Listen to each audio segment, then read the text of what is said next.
So now we move to Health Stack. These would be the things that I would say you would be like. I'm not saying that you weren't consuming the ones above, but like these are the ones that I would say you would be consuming as well. Yeah. So first thing is fish oil. I feel like we don't have a diet that's abundant in like fatty fish, and if we do, the quality's probably not as good. So there's a lot of benefits to supplementing with omega-3 fish oil. So typically it's like the inflammation thing, the improved cardiovascular function. Like they're the two major ones that we would want to have the fish oil for. Use case, I would say, 1 to 4 grams, depending on the size of the person. Every day, like every other day you could do, or every day. It's one of those habit things that every day is probably better. I agree. Yeah. It's just in the fridge, take your 1 cap or your 2 caps and you're good to go, You spend the extra, get the cold ones. Yeah, I would say sourcing your fish oil is important, to making sure what type of fish is caught and, is it farmed, is it wild, is it... Yeah, those things would be important to kind of look at. But either in saying that, doing it's better than not. Agreed. So I feel like we can get too caught up in the minutia. I've gotten to the point where I was like, I just don't buy fish oil because I don't want to spend the money on the super expensive one, and then you just stop taking it. It's probably still better with taking it's better than not. Yeah. So it's like let's not get too hung up down on that rabbit hole myself. Yeah. And we've done we did the grass fed and then this and that, and it's like. Don't know if it was that much different. Yeah, like food quality is still pretty good here. So Yes. I would just work out where it comes from. Yeah. Just make sure that company is a reputable company and See, can be trusted. Got... Yeah. You just can't trust them all these days. So next one, quality is super important and type is super important. It's magnesium. Yeah. So magnesium's really beneficial. It's like a cofactor for so many cellular processes in the body. So to list all of the things would just be ridiculously long and way beyond my level of knowledge, but it essentially can help down regulate the nervous system, improve sleep quality, relax our muscles. It helps store muscle glycogen, so carbohydrate convert to glycogen. There's a lot of things that it can do for us. Supplementing it is a really good thing to do, especially if you train and stuff. And I would say best use case would be daily, best often taken at nighttime, more for the sleep aid effects than anything. I used to microdose it throughout the day, so you can do that as well, but it's not for a sleep effect. So, but then I just found I was missing it, and I'm just a real get your tablets in. All my tablets at once. AM and PM, I'm they're the only 2 times that I'll kind of venture to get my tabs. So that would be the scenario that I would say for most people. The type of magnesium is important. I think if it ends in ATE, then the bioavailability of it is pretty good. So glycinate is the most popular one. I think the one you want to avoid is the oxide one, but then I kind of read something that it's not as bad as people say, but apparently it's not as bioavailable. So kind of once it gets in the system, your body just kind of breaks it down and doesn't absorb much of it. So maybe just look into the best type. Like I said, if it ends in ATE, usually that's the sweet. Chelate, glycinate, another one. So vitamin C, super important, especially in the winter months, because it helps support your immune system, reduces oxidative stress, actually can lower acutely and subtly lower cortisol as well. So that is one of the things that I'm just kind of playing with for the sleep stuff. It's just taking a bit of vitamin C before bed. Daily, if you've got a stressful period of time, implementing the vitamin C for that period should be good. I would just take it every day. And then if you're sick, I do the old vitamin C bomb. So it's just take as much vitamin C until your body says, that's too much. And then Which you will know. And you'll shit it out. Another one. You can text Jason when that happens. Another one is vitamin D. Again, that's way higher up my list.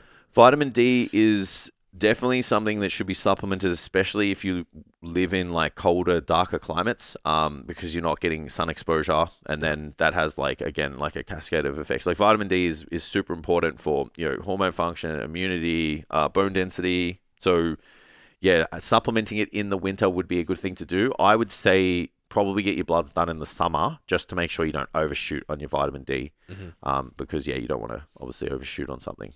Yep. So supplementing it when you don't need it is also a problem, you know. Yep. I think the window for vitamin D is pretty wide. Yeah, cool. So if you're having like one tab a day, it's like I'm having 5,000 IUs. Yeah, we saw, just slightly off topic, but some research around it passing with the breast milk. Yeah, right. Amy's on like 4 or 5 caps a day. Wow. Just to get it into him. Yeah, right. Through winter. Yeah, okay. And like, so it gets lost along the way. Yeah, and like they're not going to eat enough. Yeah, and you're not going to give him a capsule. Yeah, so fucking squeeze it into his mouth. So yeah, Gisborne, short days, cold, wet. Yeah, pumped it over the winter. Absolutely. Yeah. These 3 are probably more use case specific. So CoQ10, I think, is a great supplement. Yep. It's good for your heart. Daily for me. Yeah, and it boosts mitochondrial energy production. You got to think about people who we're working with, people who expend a lot of energy. Yeah. So I am pretty big on the CoQ10. I actually use ubiquinol. So it's like a form of CoQ10. So yeah, and then I would say if you're a big boy pushing the sups, absolutely mandatory. Yep. Next one, N-acetylcysteine. So is a precursor to glutathione, which is a master antioxidant. Again, it's like liver protective. It's got antioxidant effects. If you can get liposomal glutathione, I would probably get that. It's just like super expensive. You can get injectable glutathione now, which is even better because it's just like just getting it in the system is the issue, right? Whenever you do a cofactor, you've got to think there's competition for that to other things as well. So even though you've got NAC coming in and it's like, it's going to convert to glutathione, it's like, well, what if something else needs that first? Yeah. So it could affect the kind of downstream production of glutathione. But like again, like I said, if I think we're pushing a lot of like inflammation, there's a lot of reactive oxygen species, like there's things that are surmounting that are different to people who are like sedentary and don't train, especially if you're doing like bodybuilding. It's like a lot of protein, there's a lot of muscle damage, a lot of ATP being created. So I think just like a little bit of support in that scenario, just like dot I's and cross T's. Again, if you're a big boy pushing everything, then absolutely mandatory again. And the last one I've got here is berberine. Or alpha lipoic acid as well. So both of those are like, I use them as like GDAs, so glucose disposal agents. When the carbs go up, as we spoke about, you're pushing size, you're trying to eat, an athlete specific diet. So it's like low fat, high carb, moderate protein potentially. You want to moderate for us. Yeah, you would want to make sure that like your insulin sensitivity is being, looked at in optimal levels. Blood sugar regulations there. Lipid profiles are good, and berberine helps support all of those things, and essentially like digest your carbs and take them where they need to go, for lack of a better term. So taken with heavy carb meals, especially in your bulking phases, is the best time to do it. It's probably no need to do it in a cut, because it's like the carbs are low, you're dropping body fat. Those things are going to improve your insulin sensitivity as well. Anyway, yeah. So it's probably more of an acute strategy or protocol when you're in a build and calories are high and you're pushing the size and stuff. I found it really effective for that. Yeah. And just staying lean whilst eating heaps. Yeah. So they would be like the main ones for like a lifter. There's more, these is almost endless. So I think this health stack kind of scenario. Don't be complex in there. So I did, and then I feel like it's case specific depending on the diet that they consume. Like you'll be careful with how much shit you have Powerade and so I've had especially those Barocca, and it just sneaks up on you, man. Especially those hydration drinks. Tabs and the energy drinks and shit. Yeah. So I found that I was just overdoing, like people were overdoing it if I was supplementing it with them. Yeah. Having it on standby, and it's like, certain scenarios like, energy issues or, stressful scenarios. It's like, yeah, sure. Like, all bloods get done and, it's like all of the B family are low. Then it's like, oh, well, if we're not going to get this stuff in the diet, like then maybe we'll supplement it. So I kind of moved away from the prescription of that outside of like an extreme deficit. Yeah. It's like, a whole food multivitamin would probably be a good place to kind of start. Obviously, there's a lot more like, it's like, where do you stop? It's like, you got male reproductive health, you got zinc, you got folate, you got like carnitine. Like you can literally go so far with all of this stuff. But I just think for most people, it's like if you had fish oil, mag, vitamin C, and vitamin D in the winter, it's like you're doing pretty good, along with like your creatine and stuff like for your training. So you stay away from a multi. I wouldn't stay away from a multi. No, not at all. I think a well formulated multivitamin is a cheat code. It's just kind of easy to get everything in all in one hit. So I wouldn't move away from that. I think it's a pretty easy way to get everything in. Yeah. So then the last one, cognitive enhancers. So I've played around with all of these outside of the lion's mane. So I'm gonna most likely try it just to see if it works. So the first one's like, tried and tested, L-theanine. So again, with these cognitive enhancers, we're looking for certain properties from all of them. So L-theanine creates like a calm focus without feeling like groggy. So it kind of smooths out. It's actually really good to mix with caffeine because it kind of smooths out the overstimulation. So those two together is pretty awesome. These are all things that you can get access to too. Like, because obviously, what about modafinil? Modafinil's the best. Nah. Until the next day. Until you don't need to do the work anymore. Lion's mane, not something I've looked at, but I looked a lot. Like everywhere I looked, it was just like lion's mane. And I was like, okay, well, there's something to that, so I'll probably play around with it. So apparently, it stimulates nerve growth factor, supports memory, and improves long-term brain health. So again, that might be cool, even as a use case, maybe for like Alzheimer's and shit moving forward. So I feel like we're moving into a cool space with like medicine and stuff. Like some of the things I've been seeing, I'm like, we're gonna live to 100. Yeah. We won't, but we won't. People will. We won't. People will. I was talking about this the other day. I was like, I'm happy. Like 65, man, 70, I'm good. Yeah. Even if I get there, we'll see. Use case: daily, long-term cognitive support and focus. So it builds up, kind of compounds over time as you use it. Alpha GPC or CDP choline. So I've used those. There's a formula called I'm really gassing up bulk nutrients today. So they do another formula called Cognitone. It's actually got all of these in it outside of the lion's mane. It's really good. Even the next one's got 5-HTP in it as well. Tastes like shit, but it's very good. It's really good. So boost acetylcholine, key neurotransmitter for memory, learning, better mind-muscle connection, which better muscle contractions, we'll call it. Use case, like take it as you need it. Take it when you're about to do a task, something that requires concentration, focus, thinking, alertness, those types of things.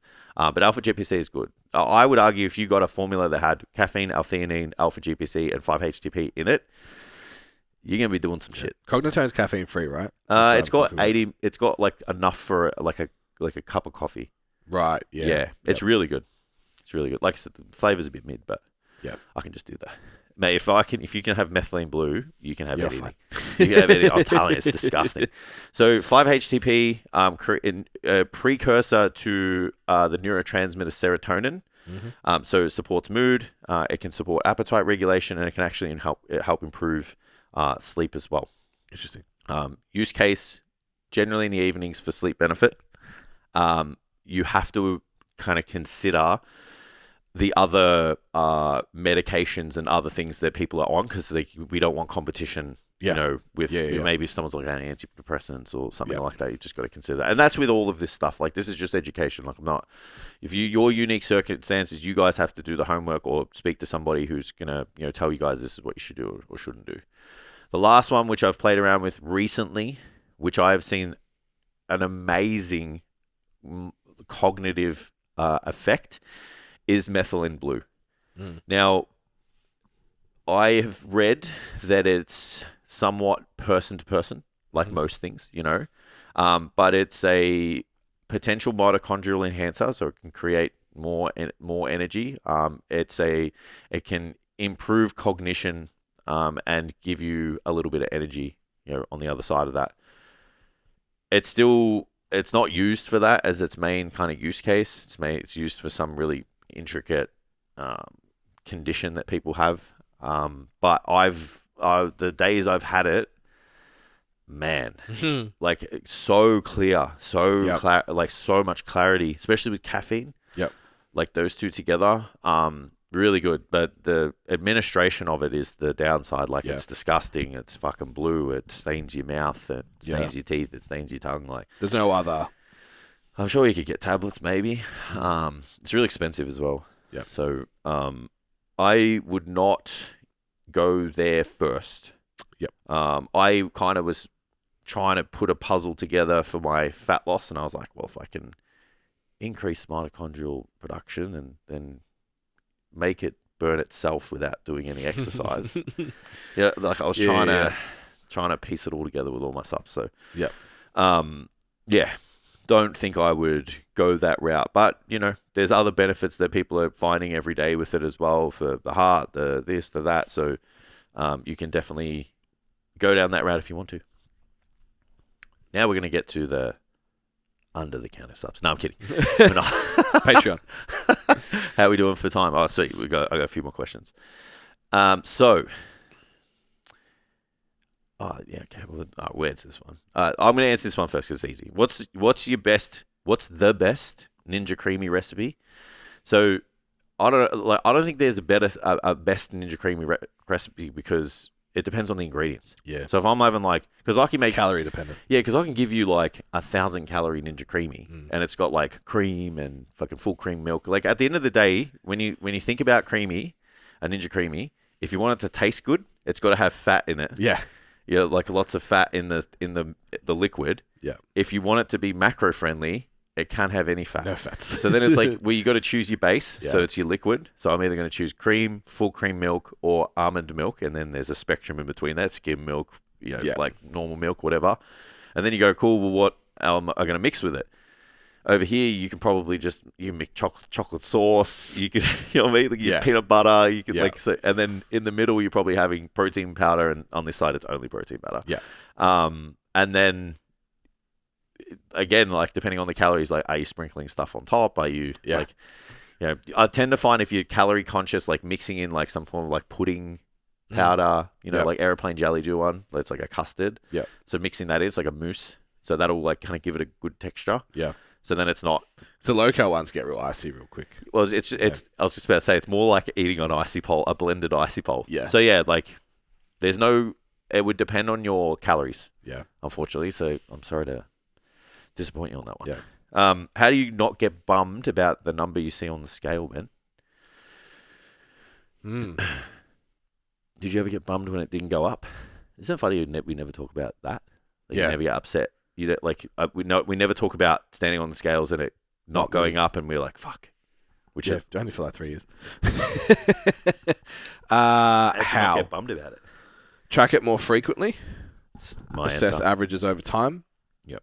And then do a weekly review of trend over the week, comparatively trend over the month, and measure your adherence and your plan. Yeah. So if adherence is good and it's not doing what you want it to do, change the plan.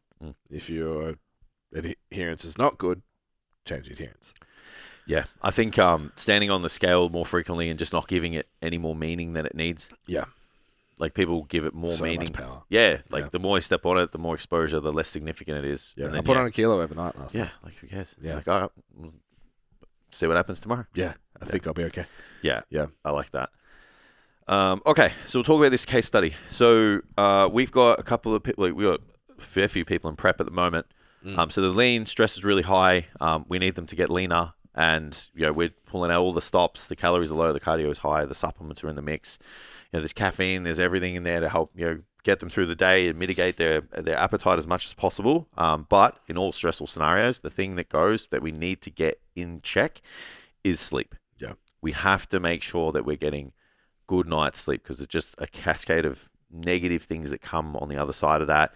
Harder to burn body fat, muscle loss is higher. Yeah. Then you've got excessive use of caffeine to catch up, and then the cycle kind of repeats itself. So I had this discussion with Kayla, and she was really aware of kind of what her day-to-day was like, and we kind of decided that we were going to reduce the screen time and get the lower hanging fruit in check first.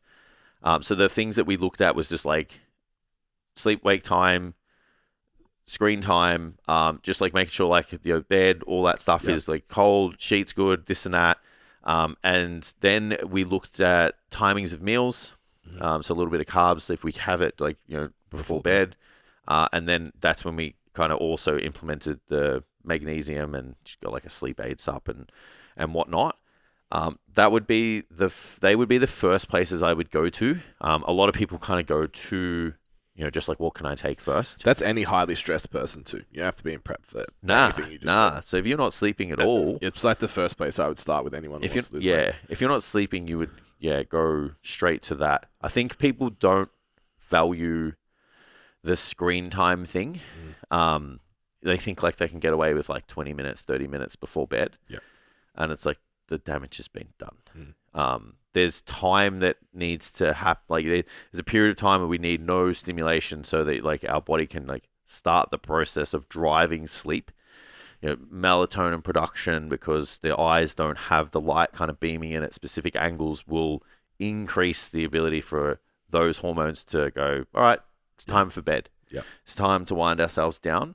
And then that can also help us stay asleep. Now, the thing that we're battling with is that these people are stressed and there's a lot of food going in. So what happens when, the body goes to try and find 3 a.m. I'm hungry. A food source, it's going to jam up the cortisol to obviously try and find, a source of fuel to, keep the body alive. And then that's when they're like wide awake.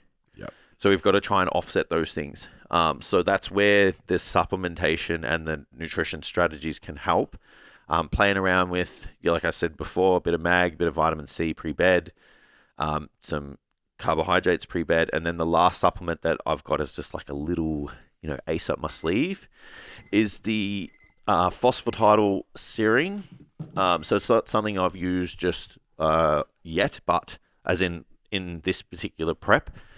But using phosphatidyl serine actually dampens like the cortisol effect and can just help kind of lower it. So using that over time at night, especially even in high stress situations, can be a nice little play as well. So that'll be the last card that I kind of like put out on the table for everyone. But didn't want to go with that first because I'm like, get your house in check. Yeah.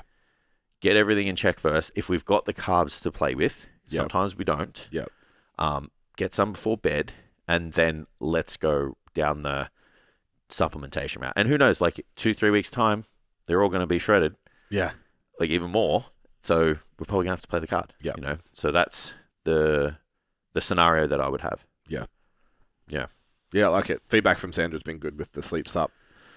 Yeah. Changing the lifestyle things as well. Yeah. So. Yeah. It's like trying to get the sleep from 10 o'clock till 4 o'clock in the morning, like they at least need 6 hours of restfulness, I think. So that's the thing we're always fighting with, which, sometimes it's not going to happen, but we have to find a way to make it happen because everything kind of flows on from there. All right. I was going to ask one more question, but we'll wrap it up because we've got 2 more podcasts to do. It's a good app. Yeah, absolutely. So as always, guys, thanks for watching. Thanks for tuning in. If you have any questions about your supplements, just pop them through in the DMs. Be happy to have a chat about that. If you're interested in coaching, you've hit a bit of a stumbling block or you want to try something different and take your results to the next level, applications for coaching are open. So get onto the website. We've got Transformer, which is our short 6-week, lose 4 kilos in that 6-week time frame. We'll coach you for free until you do. If your goals aren't orientated around that, we've got our one-to-one coaching. So you can submit an application. We'll jump on a call. We'll see if they're the right fit. If you haven't hit that like, share, or follow button, depending on where you are, please do so. It does help us get the message out. So thank you so much for listening, and we will see you next time.